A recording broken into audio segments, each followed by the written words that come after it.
ഇനി ചോറിന് ഒരു ചെറുപയർ പരിപ്പ് കറി വെക്കാം. ഇതിന് എന്തെങ്കിലും പ്രത്യേകതയുണ്ടോ നിങ്ങൾ കണ്ടിട്ട് പറയണേ. കറി വെക്കാം.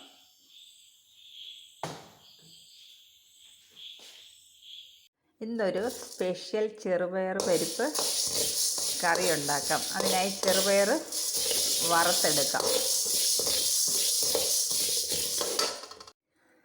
വറുത്ത ചെറുപയർ ഒന്ന് ക്രഷ് ചെയ്തെടുക്കാം. ഇത് ആവശ്യത്തിന് മാത്രം എടുക്കാം.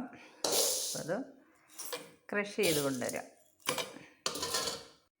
ചെറുപയർ പൊടിഞ്ഞു പോകാതെ ക്രഷ് ചെയ്തെടുത്തു. ഇതൊരു പാത്രത്തിലേക്കിട്ട് ഒന്ന് കഴുകി വെറുതെ ഒന്ന് വാരിയെടുത്താൽ മതി. അപ്പോൾ ആ തൊണ്ടെല്ലാം അങ്ങ് പൊക്കോളും.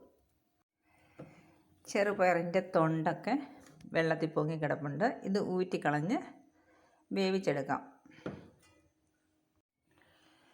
ചെറുപയറിൻ്റെ തൊണ്ട് ഏകദേശം മുഴുവൻ തന്നെ പോയി, കുറച്ചേ ഉള്ളൂ. നിങ്ങളുണ്ടോ? ഇതിനി വെള്ളമൊഴിച്ച് വേവിച്ചെടുക്കാം. അരപ്പിനായി 1/4 മുറി തേങ്ങ ചിരണ്ടിയത്, 1/4 ടീസ്പൂൺ മഞ്ഞൾപ്പൊടി, ആവശ്യത്തിന് കാന്താരി മുളക്, 3 വെളുത്തുള്ളി അല്ലി, 1/4 ടീസ്പൂൺ ജീരകം, 1 കറിവേപ്പിൻ്റെ തണ്ട്. ഇതെല്ലാം കൂടെ നന്നായിട്ട് അരച്ചു കൊണ്ടുവരാം. ചെറുപയർ പരിപ്പ് വെന്തു. അരപ്പ് ചേർക്കാം.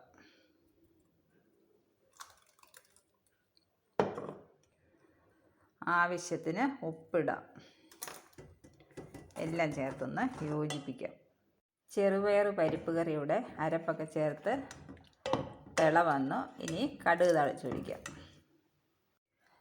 കടുക് താളിക്കാൻ 1/2 സ്പൂൺ നെയ്യ്, 2 ചുവന്നുള്ളി, 1 വറ്റൽമുളക്, കറിവേപ്പില, കടുക് ഇതെല്ലാം പൊട്ടിച്ച് കറിക്കകത്തൊഴിക്കാം.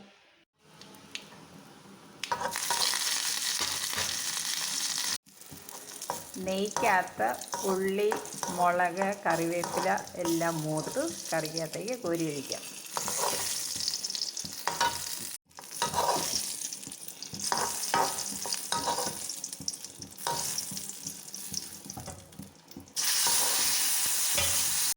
അടിപൊളി ടേസ്റ്റായ ചെറുപയർ പരിപ്പ് കറി ഇവിടെ റെഡിയായി. കുറച്ച് നേരം മൂടി വെച്ച് കഴിഞ്ഞ് ചോറുണ്ണാൻ എടുക്കാം. ചെറുപയർ പരിപ്പ് കറി കൂട്ടി ചോറുണ്ണാം.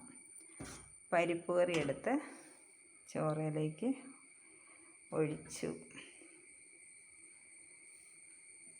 പാവയ്ക്ക തോരൻ, ചിക്കൻ, രണ്ടും കൂട്ടി ചോറുണ്ണാം.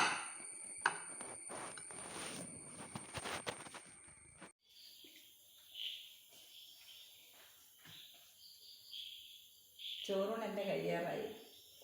ഒന്നും പറയാനില്ല, അടിപൊളി ടേസ്റ്റ്. എല്ലാവരും ഇതുപോലെ ട്രൈ ചെയ്യൂ. Okay, bye. Thanks for watching. അടുത്ത വീഡിയോ കാണാം. ബൈ.